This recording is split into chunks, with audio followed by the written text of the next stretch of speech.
All right, today we're going to dive into the philosophy of a man named Ananth, who chose a pretty remarkable path.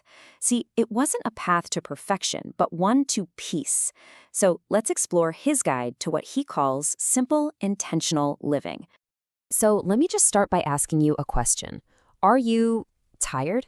Tired of that constant hamster wheel of mindless spending? Do you find yourself worrying about debt or just feeling, I don't know, overwhelmed by a life that's full of things, but maybe not so full of peace?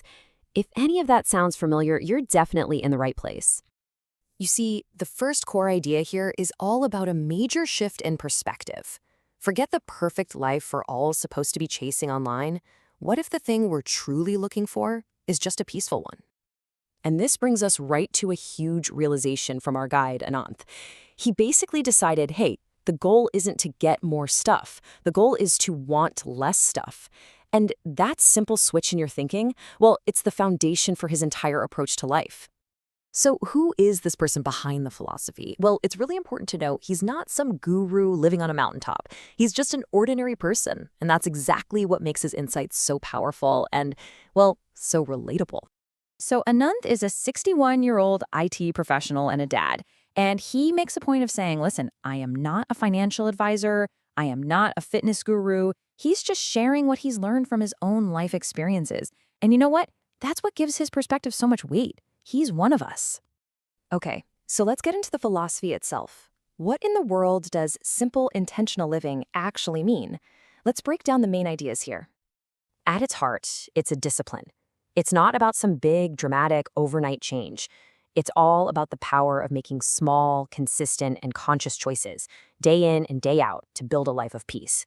A life that's free from that constant nagging pressure to always have more, more, more. This old proverb is pretty much the bedrock of his whole philosophy. It just perfectly captures that mental shift you have to make. True wealth isn't about how much you can pile up. It's about contentment.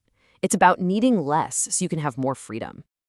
And to really hammer this idea home, Ananth often brings up this timeless quote from Leonardo da Vinci. It totally reframes simplicity, right? It's not a step back, it's a step up. It's a smarter, more refined way to live. So, how does this all work in the real world? It's not just some abstract idea. It's built on small, practical actions. It's about really understanding how those tiny decisions you make every day can lead to massive results down the line. And Ananth uses another great proverb to show us the flip side of that coin. Just as small positive habits can build a peaceful life, small careless habits can quietly sink it. Okay, now this is really interesting because it draws a direct line from that saying to our own lives. Think about it. A massive ship usually sinks because of tiny unnoticed leaks, not some giant tidal wave. And it's the same for us. Our financial security, our mental peace, it's usually not one big disaster that takes it down. It's the hundreds of small, careless expenses that we barely even think about. So where do we focus these small, intentional choices?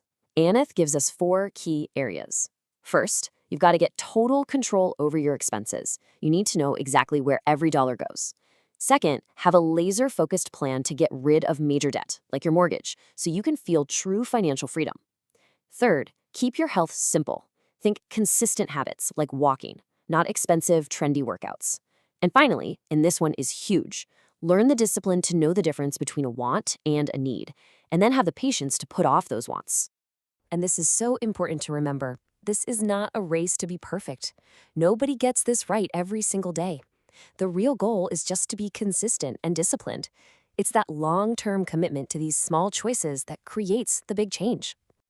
Which brings us to our final, and maybe the most important point of all. It really doesn't matter how old you are or what choices you've made in the past. Your journey toward a more intentional life, it can start right now, in this exact moment. I mean, this proverb just says it all, doesn't it? We can't change the past, but we have total control over what we do today. No matter your age, no matter your situation, now is the absolute best time to start planting the seeds for the future you want. And just remember, you don't need to go read a dozen books or become some kind of expert overnight. You don't need some perfect, flawless plan. Just like Ananth, you just have to begin. And that leaves us with one final question. It's not about redesigning your entire life by tomorrow morning. It's about right now. What is one small, simple, intentional decision you can make today to start building that more peaceful life?